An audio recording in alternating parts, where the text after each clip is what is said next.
49টা player of the match Shakib Al Hasan হয়েছে, ওই match কেটে দেওয়া হোক। 16টা সিরিজের player of the series Shakib Al Hasan, ওই 16টা সিরিজ কেটে দেওয়া হোক। বিশ্বকাপে সাকিব আল হাসান সবার আগে অলমোস্ট 1000 রান কমপ্লিট করেছেন, ওগুলো কেটে। আসসালামু আলাইকুম, স্পোর্টস অ্যানালাইজার বিল্লাল হোসেন ঢাকা বাংলাদেশ থেকে আপনাদের সবাইকে ওয়েলকাম করছি। সাকিব আল হাসানের ক্যারিয়ারটা এখানেই শেষ? সাকিব আল হাসান কি আর খেলতে পারবেন না বাংলাদেশের হয়ে? আলটিমেটলি এটা পুরনো কোনো কথা নয়। 2024 সালের সেপ্টেম্বর অক্টোবর থেকে কিন্তু শেষ সাকিব আল হাসানের বাংলাদেশের জার্সিতে ম্যাচ খেলা কিংবা আন্তর্জাতিক ম্যাচ খেলা। তবে এলপিএল এর ফাইনালের পর কি সত্যি শেষ সাকিব আল হাসান? আচ্ছা, সাকিব আল হাসান বলতে আমরা কি বুঝি? আলটিমেটলি আমি আমার জায়গা থেকে যদি বলি, সাকিব আল হাসান বলতে আমি যেটা বুঝি, আমার সাকিব, আমাদের সাকিব, দেশের সাকিব, দশের সাকিব, সারা বিশ্বের সাকিব, সারা বিশ্বের সেরা অলরাউন্ডার, সাবেক বিশ্বের সেরা অলরাউন্ডার সাকিব আল হাসান। এটাই হচ্ছে আমরা অ্যানালাইসিস করতে পারি।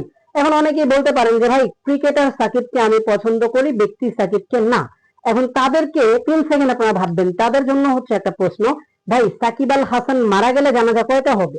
আলটিমেটলি তখন কি আপনি দুইটা জানাজা দিবেন? একটা হচ্ছে ব্যক্তি সাকিবের জানাজা, আর একটা হচ্ছে আলটিমেটলি ক্রিকেটার সাকিবের জানাজা। আবার সাকিব আল হাসান মারা গেলে আপনি কবর কয়টা দিবেন? দুইটা। একটা হচ্ছে ব্যক্তি সাকিবের কবর, আর একটা হচ্ছে রাজনৈতিক বা তার ক্যারিয়ার সাকিবের কবর।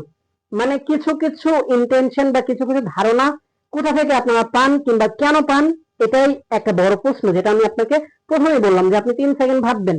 দেখেন, সাকিব আল হাসানের রাজনৈতিক ক্যারিয়ার, ব্যবসায়িক ক্যারিয়ার, ব্যক্তিগত ক্যারিয়ার, ক্রিকেটিং ক্যারিয়ার, 4টা বিষয় আমি আপনাকে বললাম। 4টা বিষয় থেকে আপনাকে বেছে নিতে হবে, অ্যানালাইসিস করে যে তাকে আপনার কেমন লাগে। What happen Shakib Al Hasan, why the question, কেমন লাগে আপনার সাকিব আল হাসানকে?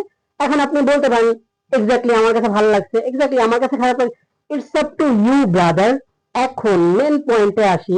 আপনারা ভেবে পাচ্ছেন না যে সাকিব আল হাসানের রেকর্ড গুলো কিভাবে মুছে দিবেন। সো এটা একটা বড় প্রশ্ন যে আমাদের শফিকুল ভাই তিনি বলছেন যে সাকিব আল হাসানের রেকর্ড গুলো মুছে দিতে হবে।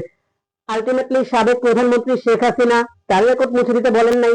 আব্দুল হামিদ রাষ্ট্রপতি অ্যাডভোকেট তার রেকর্ড মুছে দিতে বলেন নাই। সাবেক মাননীয় স্পিকার শিরিন শারমিন তার রেকর্ড মুছে দিতে দেওয়ার প্রয়োজন নাই। প্রয়োজন আছে কোনটার? সাকিব আল হাসানের ক্রিকেট ক্যারিয়ার মুছে দেওয়ার প্রয়োজন 100% আছে। কিন্তু কেন আছে? ভাই, সাকিব আল হাসান কি নিজের জন্য খেলতেন? What happen? সাকিব আল হাসান নিজের জন্য খেলতেন তাহলে আপনি 2015 সালে বিশ্বকাপের পারফর্ম দেখেন, 2017 সালে চ্যাম্পিয়ন্স ট্রফির পারফর্ম দেখেন, আপনি 2019 সালের ওডিআই ওয়ার্ল্ড কাপ সেটা আপনি দেখেন।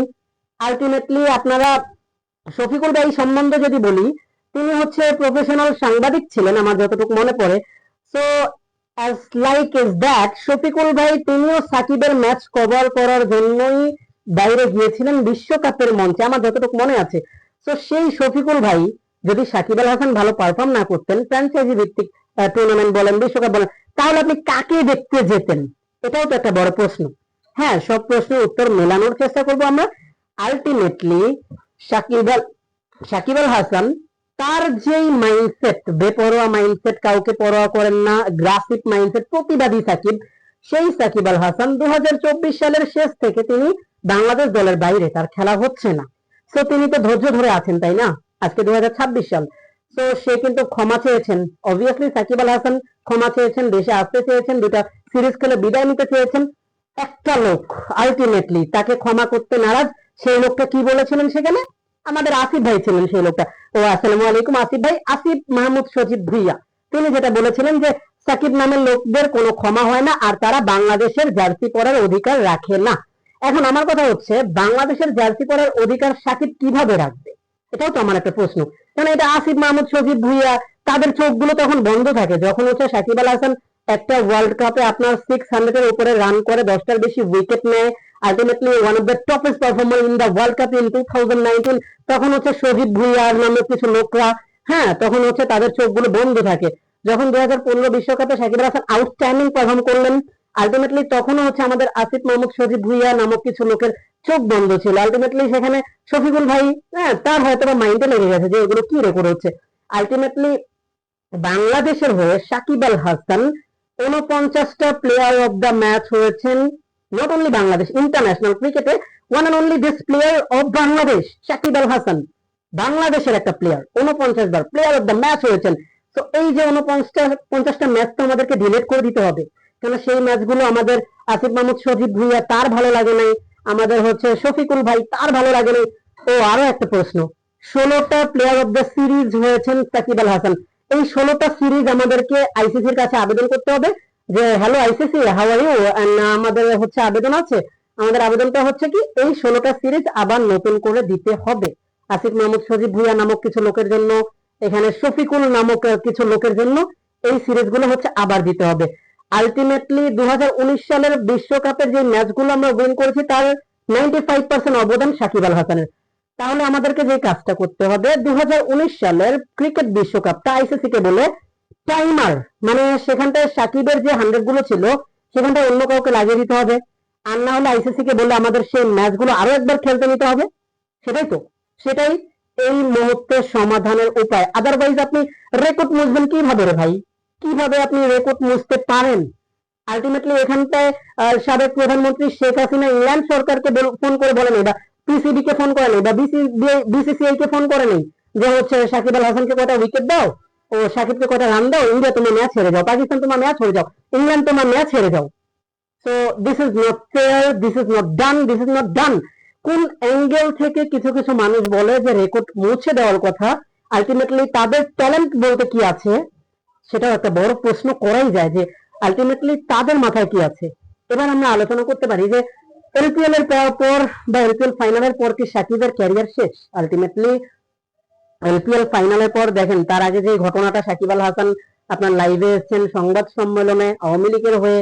তো দ্যাটস ওয়াই যে কথাটা আমি বারবার বললাম যে সাকিব হচ্ছে বেপরোয়া, সে মাপ চেয়েছেন, ক্ষমা চেয়েছেন, তবুও দেশে আসতে পারেন নাই। সে কেন প্রতিবাদী, কেন আপনার সাকিবকে ভাল লাগে সেই কাজটা তিনি আরো একবার করে দেখালেন। এটা যদি আপনি অবাক হন তাহলে ভাই আপনি পার্সোনালি ভাবে সাকিবকে চেনেন না। অবাক হওয়ার টোটালি কিছুই নাই, যেটা আমি মনে করি সাকিব আল হাসানের এই ডিসিশনে অবাক হওয়ার কিছুই নেই। সে কিন্তু আসতে চাইছে, সে কিন্তু তার ভুল স্বীকার করছে, তারপরও কিছু সংখ্যক লোক তার আগেনস্টে করছে। কিন্তু কেন করছে এটা তারাই ভালো জানে। ও আবার কিছু সংখ্যক লোক সাকিবকে দেশে আসার জন্য 1 কোটি টাকা দাবিও করছে। তো আলটিমেটলি তারা হচ্ছে দেশের জন্য ভালো, তারা দেশের কাজ করে, তারা দেশকে অনেক এগিয়ে নেওয়ার জন্য অনেক কিছু করে। আলটিমেটলি সাকিব আল হাসান তিনি দেশে আসলে তাকে 1 কোটি টাকা যদি দেয় সাকিবের আলটিমেটলি কোনো প্রবলেম নাই, এটা হচ্ছে কোনো অপরাধ না, এটা এগুলো হচ্ছে কিছুই যায় আসে না। আলটিমেটলি যারা হচ্ছে বিসিবিতে আলটিমেটলি ফর্মার, মনে করেন যে হচ্ছে সাংবাদিক ছিলেন, কিছুদিন বিসিবিতে জব করেছেন, এখন হচ্ছে বলছে ভাই সাকিব আল হাসানের রেকর্ড গুলো মুছে দেন, আপিল করে বিসিবির কাছে। এখন আমার প্রশ্ন হচ্ছে বিসিবির তো এই আপিল আইসিসি কে দেওয়া দরকার যে ভাই সাকিব যেগুলো পারফর্ম করছে ওই ম্যাচগুলো আমরা আবার খেলতে চাই, আলটিমেটলি ওই ম্যাচগুলো আবার আয়োজন করা হোক। 49টা player of the match Shakib Al Hasan হয়েছে, ওই ম্যাচ কেটে দেওয়া হোক। 16টা সিরিজের player of the series Shakib Al Hasan, ওই 16টা সিরিজ কেটে দেওয়া হোক। বিশ্বকাপে সাকিব আল হাসান সবার আগে অলমোস্ট 1000 রান কমপ্লিট করেছেন, ওগুলো কেটে দেওয়া হোক, ওই ম্যাচগুলো আবার হবে। আলটিমেটলি টি-20 ক্রিকেটে সাকিব আল হাসান 500 উইকেট কমপ্লিট করেছেন প্রথম ক্রিকেটার হিসেবে, অ্যাজ এ অলরাউন্ডার হিসেবে। আরে ভাই সেগুলো কেটে দেওয়া হোক, সেই ম্যাচগুলো আবার হবে। What happen? সেই ম্যাচগুলো আরো একবার আয়োজন করা হবে। আলটিমেটলি বিশ্বকাপের মতো মঞ্চে কোন ক্রিকেটার 600 রান করেছেন, 10 এর বেশি উইকেট পেয়েছেন। আরে এগুলো কোনো ব্যাপার না, এগুলো হচ্ছে আমাদের সাবেক প্রধানমন্ত্রী আলটিমেটলি ইন্ডিয়ান সরকারকে ফোন দিয়েছে, পাকিস্তান সরকারকে দিয়েছে, আলটিমেটলি সবাইকে ফোন দিয়ে বলে দিয়েছে যে সাকিবকে কিছু উইকেট দাও, তোমরা সাকিবকে কিছু রান করতে দাও। আলটিমেটলি সবকিছুর সমাধান এটাই হতে পারে যে আইসিসির কাছে আপিল করে এই ম্যাচগুলো আরো একবার খেলানো হোক। এটাই তো প্রশ্ন, এটাই সলিউশন। তো দেখা যাক এই ধরনের জোকার আলটিমেটলি এই ধরনের জোকার অ্যাপ্লিকেশন, এই ধরনের জোকার অ্যাপ্লিকেশনের বিরুদ্ধে কি হয়, বা এই অ্যাপ্লিকেশন গুলো কারা করে, কেন করে, তাদের স্বার্থ কি, সবকিছুই প্রশ্ন। আর আলটিমেটলি সাকিব আল হাসানের এনওসি নিয়েও কিন্তু এখন প্রশ্ন উঠেছে। তো নো অবজেকশন সার্টিফিকেটটা হয়তোবা বাংলাদেশ থেকে আর পাচ্ছেন না সাকিব আল হাসান। আলটিমেটলি এলপিএল এর ফাইনালে হয়তোবা সাকিবের অলমোস্ট শেষ ম্যাচটাই আমরা দেখে ফেললাম, এটাই তো এখন মনে হচ্ছে। দেখা যাক সাকিব আল হাসান তিনি তার জীবনে ব্যাক করতে পারেন কিনা। Let's see what happen.